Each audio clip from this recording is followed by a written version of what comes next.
막상 오늘 이 자리에 서게 되니까 감사할 분들이 너무 많습니다. 부처님 감사합니다. 제 일생에 가장 잘한 선택이 있었다면 부처님 만나서 출가할 인연지었다는 것이 아마 제일 큰 복이었지 싶습니다. 18살 어린 나이에 출가해서 속가집에 들렸더니 아버님이 원해서 출가하니까 막지는 않겠지만 중도소도 되지 말라고, 이때 소는 속인입니다. 중도 속인도 되지 말라고 일러주신 아버님, 또 출가한 아들에게 수행자라라고 장삼해준 어머님 기억납니다. 지금까지 중노하면서 함께 하셨던 사형제님들, 함께 했었던 우리 제자님들 너무너무 고맙습니다. 막상 이룬 것 없이 떠나는 아쉬움이 있습니다. 1985년 3월 달에 안암동 옛 교사로 처음 학교에 몸 담았습니다. 35년이라는 세월이 이렇게 훌쩍 지나갈 줄 그때는 몰랐지요. 그죠? 그래서 또 학교 덕에 스님으로 흔치 않는 교수라는 이름을 달고, 또 부처님 덕분에 박사라는 이름도 달아봤고, 또 이 학교에 와서 거의 모든 소임을 살았습니다. 가끔 사회복지가 뭘까? 보살행의 실천이라고 저는 말합니다. 중생구제의 가장 구체적인 실천행이 보살행입니다. 프랑스 속담에 장미는 어떤 이름으로 불리워질지라도 향기는 달라지지 않는다, 그런 속담이 있습니다. 보살행이 없는 사회복지는, 불교는 존재할 수가 없죠. 저는 학생들에게 부처님의 깨달음이 6년이라면 45년 동안 부처님이 중생 곁에서 보살행을 실천하셨기 때문에, 그래서 오늘날 불교라고 하는 종교가 존재할 수 있었다고 믿습니다. 오늘날 불교는 불교가 깨달음의 종교인 것은 분명합니다. 그러나 깨달음이 너무 치우치다 보니까 오히려 중생 곁을 떠나게 만드는 이런 현상이 일어나지 않나 싶습니다. 종교의 참된 의미가 뭐겠는가? 저는 우리에게는 두 가지 책임이 있다고 생각이 돼요. 개인적 책임과 사회적 책임입니다.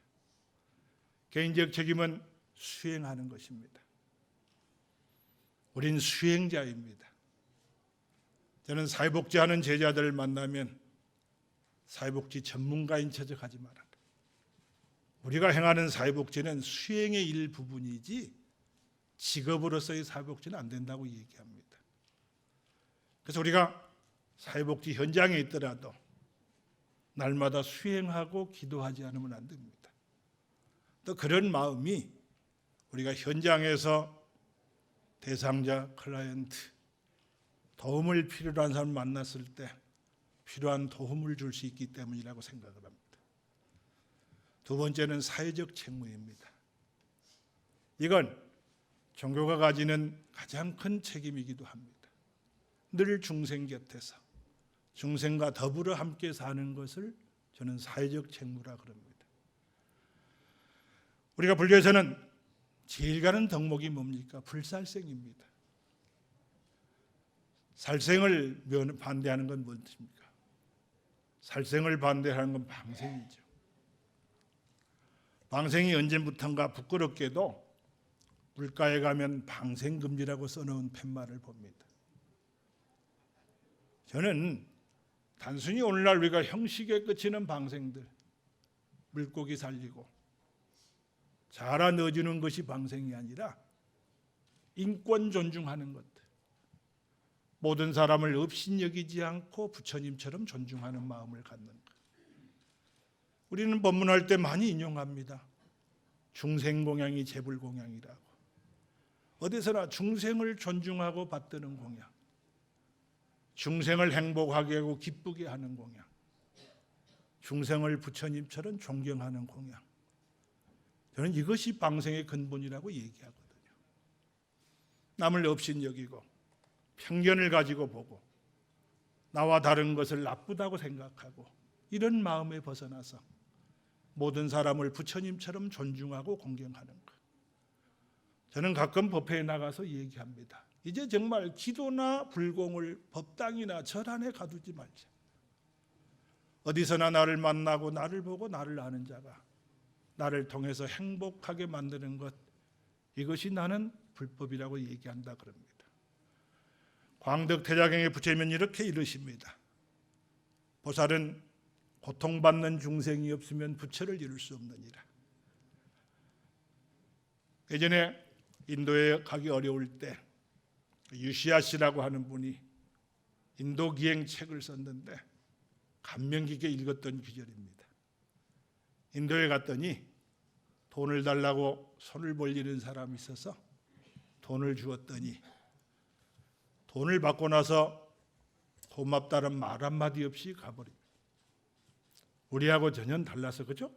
돈 받아서 돌아가는 얘기에 불러서 야야 너는 고맙다고 인사할 줄도 모르느냐 그랬더니 그이가 돌아서면서 하는 말, 오늘 뵐 거지 같은 놈을 다 만났네. 돈을 얻어가니까 준 사람 보고 거지 같은 놈을 만났다 그 말이라. 무슨 말을 그렇게 하느냐 그랬더니 야야 내가 손 벌리니까 네가 돈 한 푼 줘서 착한 일 할 수 있었지. 내가 손 안 벌리면 네가 어디 가서 착한 일 하겠노. 나 때문에 네가 착한 일 했으니 네가 나보고 고맙다고 인사해야지. 왜 내가 고맙다고 너에게 인사해야 하느냐 그 말이라. 현장에서 이게 바로 정답입니다. 고통받는 중생이 있기 때문에 보리심을 일으키고 그들을 제도하고 구하기 위해서 노력하기 때문에 그래서 깨달음을 얻을 수 있을 거라고 생각을 합니다. 경산 천은선사 어록에 제가 즐겨 얘기하는 분입니다. 삼효와 사사라 이런 기절이 나오더라고요. 세상에 우리가 수행하면서 요긴한 중요한 세 가지 일과 네 가지 항상 실천해야 할 네 가지가 있느니라. 세 가지 요긴한 힘이란 무엇인가? 첫째는 대신심이 있어야 한다. 신심이 없이는 아무것도 이루어지지 않죠. 땅에는 먼저 자 땅을 의지해서 일어나라 그랬는데 어떤 경우에도 신심이 없으면 성취할 수 없습니다. 저는 신심은 땅과 같다 그러거든. 땅이 있어야 집을 짓고 땅이 있어야 농사 짓고 땅이 있어야 우리가 살아갈 수 있는 것처럼 신심이 없이는 어떤 것도 이루어질 수 없습니다. 가끔 요즘은 이제 떨어졌지만 제가 종단 소임을 보면서 고시위원을 한 8년 한 적이 있습니다. 스님들에게 가끔 면접할 적에 질문합니다. 스님은 평생 의지할 만한 경전규절이 있는가 이렇게 물어보죠. 늘 존경했던 석주 큰 스님은 평생 당신의 좌우명이 자실이니라 그러고 말씀하셨어요. 법화경 법사품에 나오는 자비로 방을 삼고 인욕으로 옷을 삼느니라 그래서 자비의 방이란 무엇인가? 중생에 대한 대자대비심이요. 우리가 자비심이 있어야 하거든, 그죠? 그런데 정작 많은 불자나 스님들이 자비가 뭐냐고 물으면 자비를 잘 대답을 못하는 분들을 만나요. 그래서 자비가 뭘까? 시도론에 보면 자비란 발고 열악이라 그러거든. 중생의 고통을 없애는 것을 비라 그러고 중생에게 널리 기쁨을 주는 것을 자라 그러거든. 자비란 중생의 고통을 없애고 기쁨을 주는 것을 자비라 그럽니다. 그런데 만약 이 자비가 행동으로 실천되지 않으면 어찌 될 것인가? 여러분이 자비가 없는 세상은 어떤 세상입니까? 무자비한 세상입니다. 하루라도 다른 사람을 기쁘고 행복하게 만들지 못하면 무자비하게 돼 있잖아요. 그러니까 우리가 무자비하게 살지 않으려면 항상 남을 기쁘고 행복하게 만들어야죠. 달라라 스님은 이렇게 말씀하십니다. 내 종교나 신앙은 딱 한 가지다. 뭐냐? 남에게 친절함을 베푸는 것이다. 언제나 남에게 친절함을 베푸는 사람은 쉽게 깨달음에 있을 수 있느니라 그러시거든요. 언제나 중생에게 친절한 대상이 되어주는 것. 그래서 여러분도 언제나 자비의 실천자가 되도록 우리 함께 노력해야 한다 그 말이에요. 그래서 저도 석주스님을 존경해서 나도 자실인인을 좌우명으로 삼고 살아야겠다 그런 마음을 냈었습니다. 그런데 어느 날 아함경을 읽다가 내가 변심을 했습니다. 자실인인을 버리고 아함경에 이런 구절이 나옵니다. 육신은 음식을 먹어야 살고 마음은 기도를 먹어야 사느니라. 날마다 우리가 음식을 먹어야 육신이 유지되듯이 우리 마음은 기도를 먹고 산다 그 말이라. 저는 이 기도를 수행으로 얘기합니다. 그래서 적어도 밥 먹는 시간 이상은 기도해야 한다. 선을 하든 경을 보든 절을 하든 염불주력을 하든 사경을 하든 궁죽통이라고 저는 제가 승가원 법인을 만들 적에 너무너무 힘이 들었습니다. 차를 타고 원주를 다니면서 1년에 신묘장구 대다라니 10만 번을 하기로 혼자 정하고 하루에 한 800번을 해야 했습니다. 일어나면서부터 신묘장구 대단할 때 나는 입이 뻑뻑하기도 하고 정말 그때는 자면서도 대단하니가 되더라고요. 2003년에 자제공덕회 설립자 묘의 비구인 스님이 날 좀 보자 하시더니 우리 능력으로는 한계가 왔으니 스님이 맡아주지 않으면 방법이 없겠다고. 무인가 시설의 법인에 그죠? 그래서 또 맡아서 뭔가 기도는 어려운데 기도를 해야겠는데 뭘 좀 기도할까 그러다가 설립자 스님이 법화경 많이 하셨어요. 앞에 법화경이 보여서 나도 사경 좀 한번 해보자 그래서 사경을 시작했습니다. 정말 3권을 썼더니 어려운 문제가 해결이 되더라고요. 그래서 함께 모시고 살던 노스님 방에 가서 내가 자랑했지. 스님 3권 썼습니다. 3권. 그랬더니 그 스님이 눈도 바로 안 떠보고 옆눈으로 보면서 그까지 3권 써가고 자랑한다고. 나는 내 키만큼도 썼다고. 저는 키가 183입니다. 그래서 그랬겠는가마는 나도 내 키만큼 쓰겠다고 해서 시작한 것이 지금 173권을 쓰고 있습니다. 그래서 첫째는 대신심이 있어야 한다. 두 번째는 대분지를 가져야 한다. 그게 분하고 분심을 일으켜야 한다 그런 얘기죠. 화내란 얘기 아니죠. 초파일이 지난 지 얼마 안 됐습니다. 법화경에 부처님이 세상에 오신 것은 일대사 인연을 위해서 오셨느니라. 그 일대사 인연이란 뭐냐? 중생들 그대가 곧 부처입니다. 또 부처님 스스로도 말씀하시기를 나는 인간으로 태어나서 인간으로 수행해서 인간으로 부처가 던지니라고 말씀하시거든. 누구는 같은 사람으로 태어나서 부처가 되기도 하고 성인이 되기도 하고 누구는 뛰어난 선지자가 되기도 하는데 왜 똑같은 인간으로서 그런 삶을 살지 못하는가에 대한 분심을 일으키자는 얘기로 붙었습니다. 세 번째는 대의단을 가져야 하느니라. 크게 의심하는 마음을 가지라. 이래서 이 셋을 사묘라 그러고요. 사사라. 4가지 우리가 항상 실천할 4가지가 있느니라. 여기도 첫 번째는 신심입니다. 두 번째는 용기입니다. 용기를 가진 자가 정법을 지킬 수 있느니라 그랬거든. 우리 불가에서는 이법망구라. 법을 위해서 몸을 돌보지 않는다는 얘기도 있습니다. 저는 살아보면서 어떤 스님들은 나는 아직도 신도들한테 의지하지 않고 해왔다고 자랑처럼 말하는 분이 있는데 저는 거기에는 동감하지 않습니다. 세상에 제일 어려운 게 뭔가? 권선하는 일입니다. 다른 사람에게 착한 일 하도록 만들어서 권해서 함께 짓도록 만드는 것. 제가 인도의 시라바스티에 보강학교라고 하는 학교를 하나 지었습니다. 어느 스님이 날 보고 그런 말씀하세요. 어려운 일 했다고. 그런데 아니에요. 세상에 제일 쉬운 건 뭔가? 자기 지갑에 돈 꺼내 쓰는 것이 제일 쉽습니다. 그런데 상대가 기쁜 마음으로 내면 공덕이고 선업인데 억지로 빼앗으면 범죄 행위가 되죠. 다른 중생으로 하여금 착한 일에 함께 나서게 하는 일이야말로 보살이 행하는 최상의 공덕이지 않습니까? 그런데 실제로 지금도 저는 후원자 모집하고 권선합니다.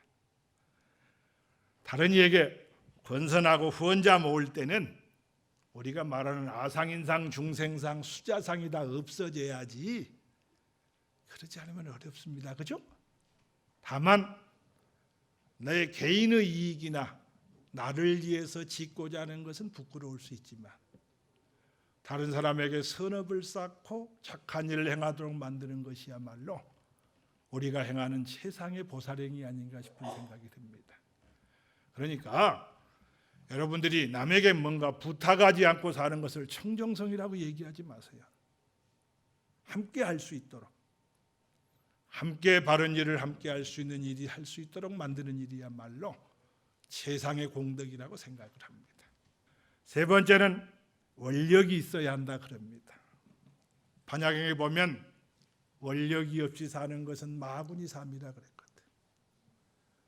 우리라도 하루라도 원력이 없이 지내는 것은 어리석은 일이라 그랬거든요. 저는 새벽에 일어나서 해부라고 나면 제가 제일 먼저 하는 일이 원고지에다가 나무아미탑을 씁니다. 몇 년 전에 동산불교대학 강의하러 갔더니 동산불교대학은 2년 동안 공부하는데 나무아미탑을 10만 8천 번 쓰는 것이 숙제입니다. 10만 8천 번을 써주면 책으로 묶어서 기념으로 줘요. 그것도 재미있어 보여서 야 나도 한번 쓰자 그래가지고 일반 제가자도 10만 8천 번 쓰는데 스님이 똑같이 하면 내가 좀 창피할 것 같아서 나는 108만 번 쓰자고 출발해서 한자 쓰다 보니까 97만 번 정도까지는 썼습니다. 너무 행복해. 아침에 처음으로 원고지 앞에서 나무아미탑을 쓰면서 이렇게 발언합니다.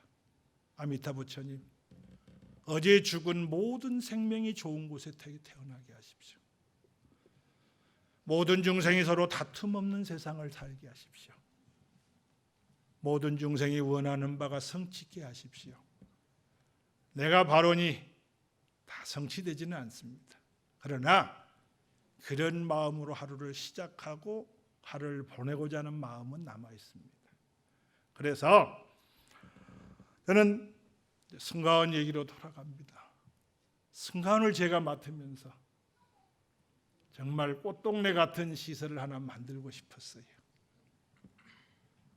우리 불교를 말하면 2000년 역사를 얘기하면서 이 시대 불교가 뭘 하고 있느냐고 물으면 해인사 보여주고 대장경 문화재라고 얘기하고 석굴암 부처님 보여주고 이 시대의 불교가 어떤 중생과 함께하는 역할을 하느냐고 물으면 내놓을 만한 일이 많지 않습니다. 그래서 정말 중생 곁에 우리가 이런 일을 하는 것을 보여주고 싶었어요. 원력 있는 삶이 돼야 한다. 원력은 지금 당장 이루어지진 않을 수도 있습니다. 설림보온 집에 숫돌이나 맷돌은 닳는 게 보이지 않지만 언젠가는 닳아 없어지고 나무를 심으면 자라는 게 보이지 않지만 언젠가는 훌쩍 자라고 크는 것처럼 우리 원력이나 수행이나 공부도 쉬지만 않고 노력하면 어떤 이가 이제 절밥 좀 한 50년 축 냈다고 가끔 물어봐. 스님 어떻게 하면 기도 잘합니까? 그러면 제 대답은 한결같습니다. 빼먹지 말고 하세요. 빼먹지 않는 것이 수행입니다 말이라. 작은 노력도 빼지만 않고 열심히 하다 보면 언젠가는 이루어지게 돼 있습니다. 보보던 거라 한 걸음 네 디딜 때마다 높이 오르게 된다 그 말이라. 비록 내가 원하는 것만큼 이루지 못할 수도 있습니다. 그죠? 그러나 노력은 헛되지 않다고 저는 얘기합니다. 누가 물으면 기도는 절대로 헛되지 않습니다. 다만 당신이 원하는 것을 이루지 못할 수는 있지만 당신이 했던 기도는 절대로 헛되지 않습니다. 이런 마음으로 우리가 노력하면 백리바퀴 멀리 보이지는 않지만 게으름 없이 한 발자국 내딛다 보면 백리에 가까워진다는 사실은 틀림없는 일이기 때문입니다. 마지막으로 네 번째는 심행을 세밀하게 가져야 하느니라. 마음 심자 단일 행자 가늘 세자 빽빽할 밀자를 씁니다. 마음 씀씀이를 가늘고 세밀하게 하라 그런 얘기입니다. 다시 말하면 아무리 작은 것도 빼지 말고 아무리 작은 것도 용납하지 말라는 뜻으로 저는 해석합니다. 착하고 바른 일은 아무리 작아도 끝없이 짓고 에헤 이까지 것 이 정도 해서 하고 말하지만 저는 넓은 바다를 메우는 것은 바윗돌이 아니라 뻘이라고 생각을 합니다. 여러분 바닷물 빠지면 뻘만 나오잖아요. 먼지가 가라앉은 것들입니다. 먼지가 오랜 세월 지나면 바다를 메꿉니다. 작은 것도 용납하고 이까지 것 하고 얘기하다가 쌓이면 먼지가 바다를 메꾸듯이 우리를 어리석음으로 이끄는 게 아닌가 그런 생각이 들어요. 또 반대로 착한 일은 아무리 작아도 끝없이 짓고 행하라는 얘기입니다. 악은 작아도 행하지 말고 선은 작아도 절대로 생략하거나 빼먹지 말고 짓다 보면 언젠가는 바다를 메꾸고 바위가 쪼개져서 조약돌이 되는 것처럼 우리의 수행이나 우리의 삶도 변화하고 이루어질 거라는 생각을 합니다. 제가 강진 백년사 주지를 아마 평생 주지 않을 걸로 나도 생각을 했는데 인연이 돼서 저 강진만이 보이는 여러분 상상으로만 때우지는 마십시오. 너무 좋은 절입니다. 고려시대 8분의 국사가 나오신 도량이고 조선시대 8분의 종사가 나오신 분입니다. 우리 절 바로 옆에 900m 옆에는 다산초당이 있습니다. 제가 비록 학교를 떠나지만 LA 다저스 감독이었던 나소다라는 감독이 LA 다저스 유니폼이 파란색이거든. 자기 일을 죽여서 피를 짜내면 파란 빛깔이 나올 거라고 자기는 영원히 나소다 LA 다저스 팀과 같을 거라고 내 인생에서 가장 중요한 시기를 보냈던 곳이 이곳입니다. 제가 눈 감고 목숨을 버릴 때까지 성가대학은 내 마음속에 항상 자리 잡고 있을 것입니다. 기회가 되는 대로 많이 돕지는 못했지만은 앞으로도 기회가 주어지면 여러분과 함께 할 수 있는 그런 인연은 끊어지지 않을 거라고 생각을 합니다. 부끄럽고 미안한 것은 여러분들에게 좋은 스승이 되어주지 못해서 여러분을 더 나은 삶으로 이끌지 못한 것에 대해서는 부끄러운 마음을 갖습니다. 앞으로 여러분과 더불어 함께 사회복지를 실천하는 현장에서 만나면 내 실패까지도 여러분의 재산이 될 수 있도록 함께 나누는 그런 삶을 살도록 하겠습니다. 앞으로 열심히 이제 생이 다하는 날까지 불교 사회복지를 위해서 작은 걸음이 되도록 노력하겠습니다. 이제 내 전성기는 지난 것 같아. 마치 낙엽이 썩어서 걸음이 돼서 또 다른 묘목을 자라게 하는 것처럼 여러분이 일하시는데 도움이 될 수 있는 삶이 되도록 노력하겠습니다. 고맙습니다.